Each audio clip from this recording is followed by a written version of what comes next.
Pandemia do novo coronavírus, o mercado de trabalho está sendo aí diretamente atingido, né, Elisa? Por isso, o trabalhador brasileiro está preocupado justamente com as relações e também os direitos e os possíveis riscos de demissão também. Pois é, quais são os direitos nesta época, né? Fui demitido porque a empresa naturalmente está sem dinheiro, não vai conseguir pagar, enfim. Para esclarecer essas dúvidas, nós vamos falar ao vivo agora por Skype com o professor de Direito do Trabalho e Previdenciário do Mackenzie, Ivandik.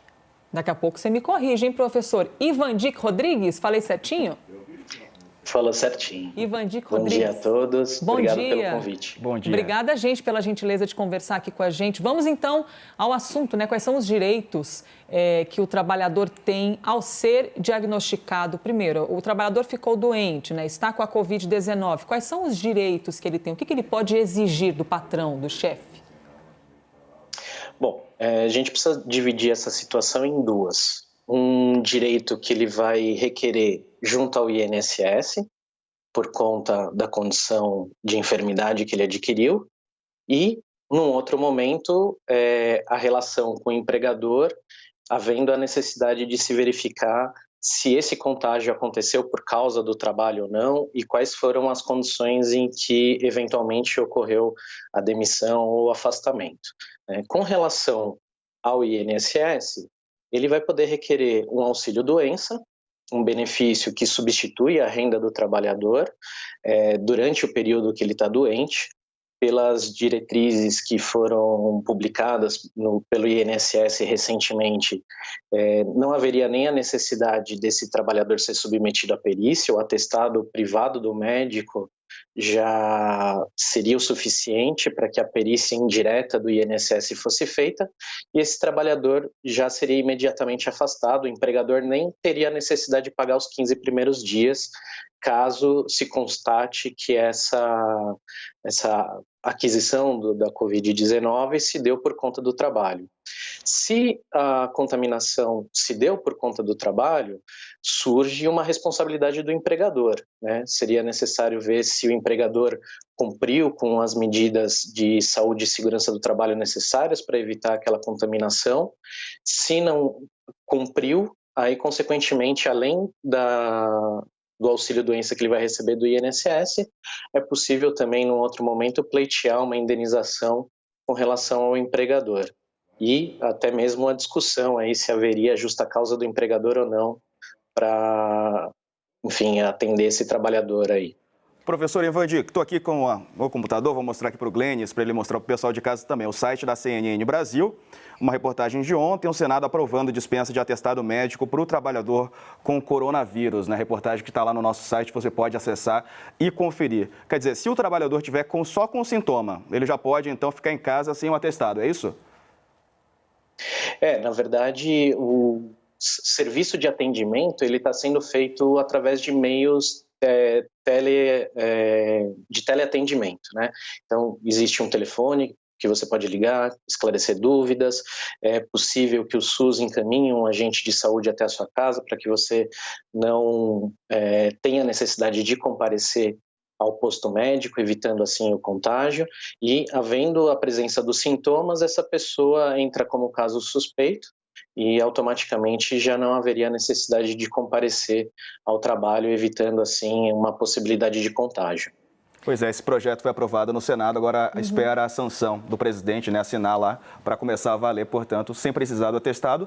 Estou com sintoma, já só avisar a empresa, então já ela não pode mais te demitir usando essa causa, né? Ainda falta, então, o presidente... A sanção do presidente, passar canetar. a caneta ali, Isso. Canetar.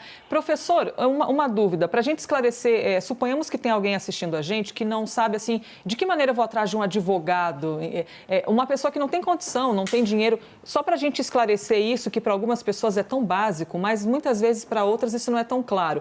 Não tenho dinheiro, não tenho condição, nem conheço um advogado. Como que o cidadão que não tem esse acesso consegue se resolver nessas horas? Onde que ele tem de ir? Muito bem.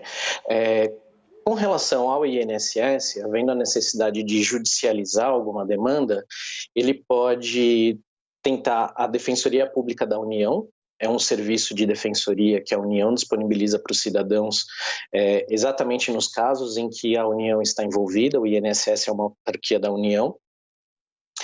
É possível também ajuizar uma ação sem a participação de um advogado no Juizado Especial Federal. Então, para a primeira instância não há necessidade de advogado, a pessoa comparece até uma unidade do Juizado Especial Federal, leva os seus documentos e o servidor vai ajudá-lo a organizar a informação toda para que aquela petição chegue na mão de um juiz federal. No âmbito trabalhista, é possível também o empregado ingressar diretamente sem um advogado na primeira instância da Justiça do Trabalho. O trabalhador tem, segundo a CLT, o chamado jus postulandi, o direito de comparecer em juízo, pelo menos na primeira instância, sem o apoio de um advogado, mas sempre melhor que ele esteja acompanhado de um profissional. Nessas situações, se ele não tem dinheiro para contratar um advogado, é possível solicitar ao sindicato da categoria essa assessoria jurídica. Basta que ele seja ali um membro daquela categoria, o sindicato é obrigado a prestar esse auxílio. Boa dica. Nossa, quantos caminhos, hein? Ainda bem que tem vários caminhos. É que para quem não tem acesso a esse tipo de informação, às vezes nunca precisou desse serviço, né? Nunca foi demitido ou afastado. Fica perdido mesmo, né? Fica completamente perdido. E muitas vezes, né, professora, a pessoa não vai atrás dos seus direitos por causa da falta de informação. Exatamente. Aqui, o que a gente vive nesse cenário é a guerra da informação. Quanto mais informação a pessoa tiver, melhor a chance dela de ter os seus direitos respeitados. O governo editou a MP 927, que tenta estabelecer algumas medidas para amenizar o mercado de trabalho, cria algumas hipóteses de exclusão de formalidades no que tange ao teletrabalho, a concessão de férias coletivas. Eu sempre tenho orientado os meus clientes no sentido de que qualquer medida que se afaste muito do equilíbrio do contrato de trabalho, ela poderá ser questionada no futuro na Justiça do Trabalho. E, eventualmente, a constitucionalidade dessa MP ela pode ser questionada e nós não sabemos qual que seria a posição do Supremo Tribunal Federal nesse aspecto. Então, por conta disso, sempre vale o conselho de equilibrar a relação. Tá certo, professor. Agradeço demais a sua participação esclarecedora aqui no live. Por favor, fica o convite já para ele voltar mais vezes, porque com certeza novas dúvidas surgirão, né? E quem tem a informação, né, professor, está sempre ali bem equipado para exigir seus direitos. Obrigada pela gentileza. Bom dia. Até a próxima. Eu agradeço, fico à disposição. Obrigado. Ótimo, obrigada. 10 horas não, já chegamos às 11 horas. 11 horas e 1 minuto.